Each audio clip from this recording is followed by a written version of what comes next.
Hola, soy Mariana Espinosa y junto con mi compañera Ana Verdeja vamos a hablar de los puntos más interesantes para nosotras en la película de Él, de Luis Buñuel. Decidimos hablar sobre los dos temas que creemos que tienen mayor importancia en esta película, que son la historia y la fotografía. Rodada en 1952 con solo 3 semanas de rodaje y con su estreno en 1953, Él es una de las películas más notables de las 21 de Luis Buñuel. El propio Buñuel se refiere a Él como una de sus películas favoritas de toda su carrera. Basada en la obra homónima de Mercedes Pinto, publicada en 1923, esta película retrata sobre todo una faceta personal del director Luis Buñuel. Él retrata la vida de don Francisco Galván de Montemayor, un ser paranoico que, derivado de sus celos patológicos, lo llevan hasta la locura, a pesar de ser un hombre con una posición social privilegiada. Él hace una crítica al machismo que se vivía en la década de 1950 y que todavía podemos ver que está reflejada en nuestra sociedad hoy en día. En él, Luis Buñuel representa la estratificación de clases al mostrar a un hombre que, a pesar de ser violento, maltratador y psicópata, se le califica de virtuoso únicamente por tener una posición privilegiada en la sociedad. En la primera parte podemos ver a don Francisco Galván de Montemayor, interpretado por Arturo de Córdoba, uno de los actores icónicos de la época de oro del cine de México. Don Francisco es un empresario mexicano exitoso y con una posición social muy prestigiosa, el cual queda instantáneamente enamorado de Gloria, una mujer que conoce en misa un Jueves Santo. En esta primera parte también podemos ver cómo don Francisco persuade a Gloria de dejar a Raúl, su prometido, para empezar una relación y casarse con él.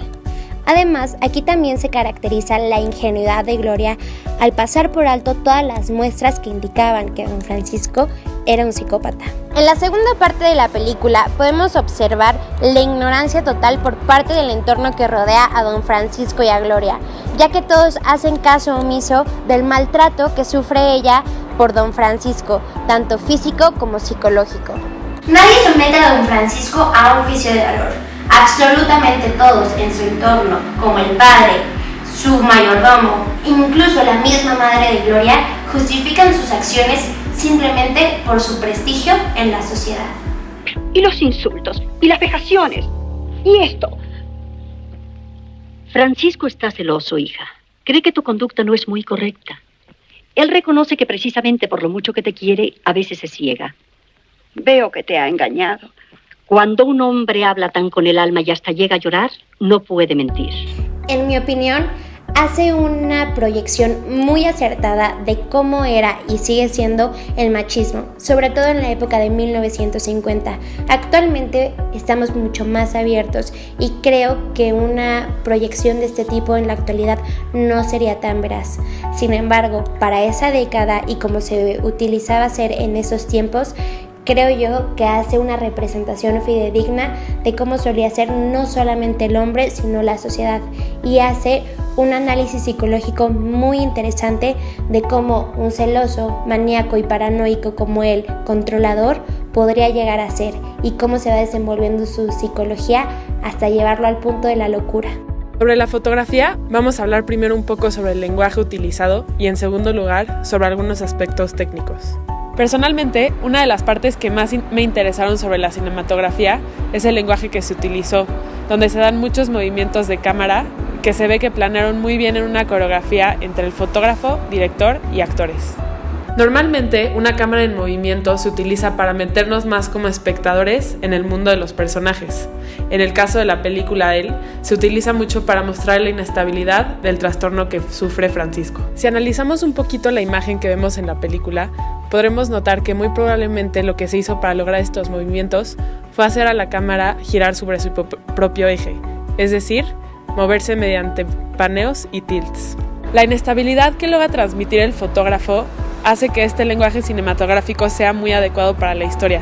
Como mencioné anteriormente, esto se logró por medio de una gran coordinación entre los actores, el director y el director de fotografía. En cuanto a la iluminación, el cinematógrafo mexicano Gabriel Figueroa siempre es una garantía.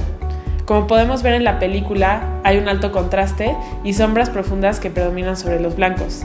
Esta es una marca muy distintiva del cinematógrafo mexicano. Además de esto, cuando hay un alto contraste en las películas, es una herramienta que ayuda mucho a crear un ambiente de pesadumbre. Si se fijan al principio de la película, no existe este alto contraste, no hay una gran diferencia entre los tonos blancos y los negros. Pero conforme va avanzando la historia y sobre todo las escenas que transcurren dentro de la casa, que es donde pasa la mayoría de los problemas entre la pareja, se empieza a usar un contraste mucho más alto, característica de Figueroa.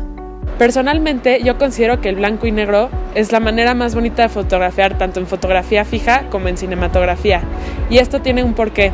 Tanto cuando se grababa en película como actualmente en digital, los sensores de las cámaras alcanzan a captar una textura y una variedad de tonos mucho más bonita en el blanco y negro.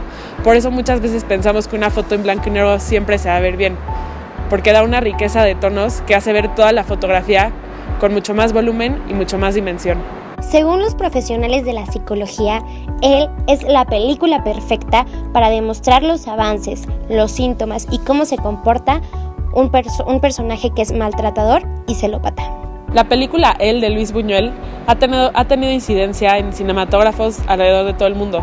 Un ejemplo de ellos es Alfred Hitchcock, quien admite que se inspiró mucho en Luis Buñuel y en específico en esta película para grabar una de sus obras maestras, que es Vértigo, donde el personaje principal se asimila mucho al Don Francisco que vemos en la película Él. Sobre todo podrán notar esto en la escena del campanario, que es muy similar entre las dos películas. Y bueno, esto fue todo por la cápsula el día de hoy. Yo soy Mariana Espinosa. Yo soy Ana Verdeja. Y nos vemos en la siguiente. Bye.